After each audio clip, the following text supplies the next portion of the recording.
চুল পড়ার সমস্যায় কম বেশি এখন সবাই নাজেহাল। দেখা যাচ্ছে যে অস্বাস্থ্যকর খাদ্যাভ্যাস বা পাশাপাশি অতিরিক্ত মানসিক চাপ, দূষণ এবং বেশ কিছু কারণ মিলিয়ে মানুষের চুলের 12টা বাড়ছে এবং যার ফলে হঠাৎ করে অতিরিক্ত চুল পড়ছে বা চুলের বেশ কিছু স্ক্যাল্পের মাঝখান থেকেই টাক পড়তে শুরু করছে। এবার এর পেছনে কি কারণ রয়েছে থেকেও বড় যে প্রশ্নটা উঠে আসছে যে টাক পড়া কি তাহলে থামানো সম্ভব নয়, বা চুল কি নতুন করে গজাতে পারে, বা এই সমস্যাটাকে কি আমরা কোনোভাবে সমাধান করতে পারি, সে ব্যাপারেই জানবো। কারণ এই মুহূর্তে আমাদের সঙ্গে উপস্থিত রয়েছেন বিশেষজ্ঞ চিকিৎসক ডক্টর সুরজিৎ গড়াই।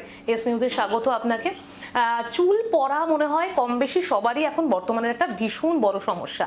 তো প্রথমে একেবারে সাধারণ মানুষের প্রশ্ন দিয়ে শুরু করছি যে অনেকেই যারা গাড়ি চালান, অনেকের এটা প্রশ্ন থাকে বা একটা কৌতূহল থাকে যে আমি হেলমেট পরে তো গাড়ি আমাকে চালাতে হয়, তো হেলমেটের কারণে মনে হয় আমার চুল পড়া বেশি হয়ে গেছে। এটা কি মানে এর পেছনে কি সত্যি কোনো সায়েন্টিফিক রিজন রয়েছে? আপনি কি বলবেন? হেলমেট পরা রাদার প্রোটেক্টিভ। যদি আমি হেলমেট পরি তাহলে আমার চুল এই কলকাতার পলিউশন থেকে বাঁচবে, তো পলিউশন জনিত হেয়ার লস হবে না। যদি হেলমেট পরি তাহলে রোদ থেকে বাঁচবে, রোদ থেকে যে হেয়ার ড্যামেজ সেটা হবে না। তো হেলমেট পরলে চুল ভালো থাকা উচিত, হেলমেট পরা থেকে চুল পড়া বাড়ে না। রাদার যদি এরকম হয় হেলমেট আমাকে সারাদিন পরে থাকতে হচ্ছে, 24 ঘন্টায় 18 ঘন্টা পরে থাকতে হচ্ছে, তখন ঘাম জমতে পারে, সেখানে নোংরা জমতে পারে এবং সেখানে ইনফেকশন হতে পারে, তার জন্যে কখনো কখনো চুল পড়তে পারে। কিন্তু যারা নর্মাল কাজের জন্য হেলমেট পরছেন, বাইকে কোথাও থেকে কোথাও যাওয়ার জন্য হেলমেট পরছেন, তার জন্য চুল একদম পড়ে না, এটা ভুল ধারণা। এবং যেহেতু ফ্যাক্ট মানে মিথ আর ফ্যাক্টের কথা উঠছেই, তখন আরও একটা প্রশ্ন আমি রাখতেই পারি যে অনেকেরই কিন্তু হঠাৎ করে দেখা যাচ্ছে যে স্ক্যাল্পের কিছু মাঝখান অংশ থেকে টাক পড়া শুরু হচ্ছে। এর পেছনের কারণটা কি থাকতে পারে? এই যে প্রবলেমটা, এটাকে অনেকে অ্যালোপেশিয়া বলে, কিন্তু অ্যালোপেশিয়া মানে হলো চুল পড়া, আর কিছু নয়। বাট হঠাৎ করে প্যাচি হেয়ার লস, একটা জায়গা থেকে চুল পড়ে গেল, সকালবেলা উঠে দেখলাম যে আমার মাথার একটা জায়গায় চুল নেই, এটাকে বলে অ্যালোপেশিয়া এরিয়াটা। এটার কারণ সম্পূর্ণ আলাদা, এটার সঙ্গে টাক পোকার কোনো সম্পর্ক নেই, পোকা দিয়ে এই রোগটা হয় না। এইটা একটা অটোইমিউন কন্ডিশন। মানে যদি বুঝিয়ে বলি, আমাদের শরীর কখনো কখনো চুলের রুটকে চিনতে পারে না নিজের বলে এবং নষ্ট করে ফেলে। যেমন একটা বাইরের কিডনি লাগালে কিডনি রিজেকশন হয়, অর্গান রিজেকশন হয়, ঠিক সেরকমই চুলকে বডি কখনো কখনো নিজেই নষ্ট করে ফেলে। তো এই অটোইমিউন কারণে ওই ধরনের হেয়ার লসটা হয় এবং এটা কমতে একটু সময় লাগে, এটা সঠিক চিকিৎসা করলে একদম সারানো সম্ভব। আচ্ছা, আর আমি শুরুতেই বেশ কিছু রিজন বা বেশ কিছু কারণ উল্লেখ করছিলাম, কিন্তু আপনার কাছে একটুখানি আসবো বিষয়টা নিয়ে যে বর্তমানে দেখা যাচ্ছে যে চুল পড়ার সমস্যাটা যেন খানিক বেড়েই গেছে, সবাই এই কমপ্লেনটা করছে। আপনি কি ধরনের কেসেস পাচ্ছেন যার পেছনে দেখা যাচ্ছে যে আমাদের কি সত্যি আনহেলদি লাইফস্টাইল বা বর্তমানে যে শিডিউলের মধ্যে আমরা চলছি সেটা একটা বড় কারণ আমাদের চুলের এই যে চুল অতিরিক্ত ঝরার পেছনে? শুধু লাইফস্টাইল বললে মানুষকে দোষ দেওয়া হয়, আমি এটা একদম বলবো না শুধু লাইফস্টাইল চুল পড়া বাড়িয়েছে, বরং এই এয়ার পলিউশন, 200-র উপরে এয়ার কোয়ালিটি ইন্ডেক্স, এটা কিন্তু বাইরের দেশে 2-3 থাকে, আমাদের এখানে 200। তো একজন মানুষকে প্রতিনিয়ত এই পলিউশনের সঙ্গে যুদ্ধ করতে হচ্ছে। নেক্সট হচ্ছে স্ট্রেস। আজকে সোসাইটিতে যে পরিমাণে প্রত্যেকে স্ট্রাগল করছেন, কাজের জন্য আপনি করছেন, আমরা করছি, প্রত্যেকে করছেন, সেটাও কিন্তু একটা বড় কারণ। তো ওভারঅল লাইফস্টাইল যদি আমরা কনসিডার করি তাহলে definitely diet, proper slip pattern, এগুলো কনসিডারেশনে আসবে অ্যালং উইথ এনভায়রনমেন্টাল ফ্যাক্টরস। সবগুলো মিলিয়ে চুল পড়া হয়। একটা বড় চুল পড়ার কারণ কিন্তু হরমোনাল। আমরা অনেক সময় লাইফস্টাইলকে দোষ দিচ্ছি বা অন্যান্য জিনিসকে দোষ দিচ্ছি, কিন্তু বডিতে হরমোনাল চেঞ্জ, এই হরমোনাল চেঞ্জ আমাদের কিন্তু চুল নষ্ট করে। যেমন মেল হরমোন দাড়ি গজায়, আবার সেই হরমোনটাই চুলটাকে নষ্ট করে। আগে এটাকে নর্মাল সবাই ভাবতো যে বয়স বাড়ছে চুল পড়ছে, বা টাকা হচ্ছে চুল পড়ছে, টাক পড়ছে, কিন্তু এখন এটা নিয়ে একটু অ্যাওয়ারনেস বেড়েছে এবং এগুলোকে আমরা এখন ডিজিজ হিসাবে মানে ভাবছি এবং তার ট্রিটমেন্ট করছি। এটা আগে এতটা প্রিভ্যালেন্ট ছিল না, এখন অ্যাওয়ারনেস বাড়াটাও কিন্তু একটা কারণ এই চুল পড়া নিয়ে এত ভাবার। একদমই তাই। একটা বিষয় আছে, সেটা হচ্ছে টাক পড়ার ক্ষেত্রে আমরা খুব এই বিষয়টাতে জেনেটিক একটা ফ্যাক্টরকে বলে থাকি। তো আমার বাড়িতে বা আমার জেনেটিক্যালি যদি টাক পড়াটা একটা নিয়ম বা ধারাবাহিকতা হয়ে থাকে, সেটাই কি আমাকে ফলো করতে হবে, নাকি এর বিরুদ্ধে আমি কিছু করতে পারি যাতে আমার টাকটা না পড়ে, বা এর কোনো সলিউশন আছে কি আদেও? হ্যাঁ, অ্যাবসলিউটলি, এখন অনেক সলিউশন আছে। মোটামুটি অনেক রোগী জেনেটিক্যালি প্রিডিসপোজড, মানে প্রত্যেকের চুল একইভাবে হরমোনাল কাজ করে না।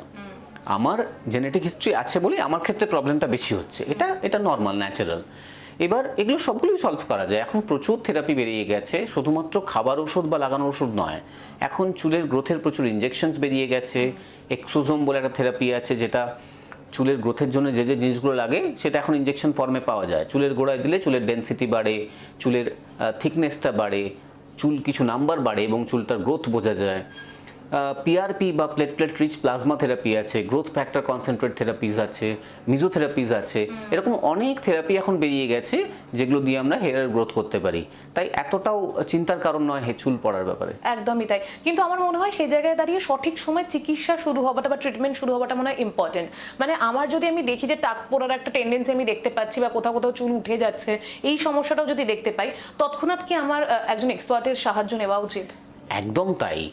চুল পড়াটাকে ইগনোর করে কিছু হোম রেমেডিজ ট্রাই করলাম, অনলাইন দেখে কিছু কিনে নিলাম, এটা হলে অলরেডি অনেকটা অ্যাডভান্সড স্টেজে চলে যাবে, তখন কিন্তু হেল্প পাবো না। তাই যদি চুল পড়ছে তাহলে ডার্মাটোলজিস্ট বা স্কিন স্পেশালিস্ট, তারাই এটার এক্সপার্ট, তাদের কাছে আর্লি পৌঁছন। চুল পড়ার আমি একটু ছবিতে আপনাকে দেখাই যে কীরকম স্টেজেস থাকে। ছেলেদের চুল পড়ার জন্য এরকম স্টেজ 1 থেকে স্টেজ 7 অবধি চুল পড়ার স্টেজ আছে। স্টেজ 1টা শাহরুখ খানের মতো হেয়ার, স্টেজ 7টা হচ্ছে অনুপম খের, পুরো খালি। তেমনি মেয়েদের ক্ষেত্রেও তাই, স্টেজ 1 থেকে স্টেজ 4 এভাবে হেয়ার লসটা প্রোগ্রেস করে। তো যত আর্লি আমরা হেয়ার লসটাকে কন্ট্রোল করতে পারবো তত ভালো রেজাল্ট পাবো। যত লেট হবে তখন থেরাপিউটিক ইন্টারভেনশনস অনেক বেশি হবে, অনেক বেশি থেরাপি লাগবে, অনেক এক্সট্রা ট্রিটমেন্ট করতে হবে চুলটাকে গ্রো করানোর জন্যে, যেটা আর্লি ট্রিটমেন্ট করলে অনেক ইজি হবে। একদমই তাই। মানে টাক পড়া থামানো কিন্তু সম্ভব, সেটুকুনি বিশেষজ্ঞ বা ডক্টরের কথায় পরিষ্কার। তবে এবার একটুখানি যত্নের দিকটায় আসবো, যেহেতু এখন আমাদের সবারই খুব টাইট শিডিউল, তার মধ্যেই আমাদেরকে নিজেদের যত্নটা নিতে হচ্ছে। তো পাশাপাশি চুলের যত্ন নেবারও মনে হয় সমান প্রয়োজনীয়তা রয়েছে। তো নর্মালি আমরা চুলটাকে যাতে কোনো সমস্যা হওয়ার আগে একটু ভালো বা সুস্থ রাখতে পারি, তার জন্য কি কি যত্ন নিতে পারি চুলের? চুলের যত্ন চুল দিয়ে শুরু হয় না, চুলের যত্ন শরীরের যত্ন দিয়ে শুরু হয়। চুল শরীরেরই একটা পার্ট, তার জন্যে proper diet, lifestyle, alcohol smoking বন্ধ করা এবং নিজের বডি ওয়েটকে কন্ট্রোলে রাখা। যখনই বডি ওয়েট বাড়ে আমরা এটাকে মেটাবলিক ইস্যু বা মেটাবলিক সিনড্রোম বলি। বডি ওয়েট বাড়ছে, কোলেস্টেরল বাড়ছে, গ্র্যাজুয়ালি সুগার বাড়ছে, এগুলো যদি হয় তাহলে চুল পড়বেই। তো আগে আমরা নিজের বডির কেয়ার নেব, তারপরে চুলের কেয়ারে আসবে। চুলের কেয়ার যদি আমি ভাবতে হয় তাহলে প্রথমে চুলটাকে পরিষ্কার রাখা, সো একটু প্রপার শ্যাম্পু করা। যদি কারো খুব ড্রাই স্কিন, ড্রাই হেয়ার হয় বা ড্রাই স্ক্যাল্প হয় তাহলে শ্যাম্পু একটু কম করব, সপ্তাহে 1 দিন। যদি কারো খুব অয়েলি স্ক্যাল্প হয় সপ্তাহে 3 থেকে 4 দিন শ্যাম্পু করব। শ্যাম্পু করে ক্লিন রাখার পরে চুলের ওপরে যাতে শ্যাফটটা, চুলের লেংথটা যাতে নরম থাকে তার জন্য একটু কন্ডিশনার লাগাতে পারি, সেরাম লাগাতে পারি, বা কারো কারো ক্ষেত্রে তেল যদি ভালো লাগে তেল লাগাতে পারেন, চুলের কন্ডিশনার হিসেবে কাজ করবে সেটাকে। এই দুটো বেসিক স্কিন কেয়ার থাকবে, বেসিক হেয়ার কেয়ার থাকবে। এটা করেও যদি দেখা যায় ঠিক থাকছে না, চুলের অসুবিধে বাড়ছে, দেন আমার মনে হয় একজন এক্সপার্টকে দেখানো উচিত।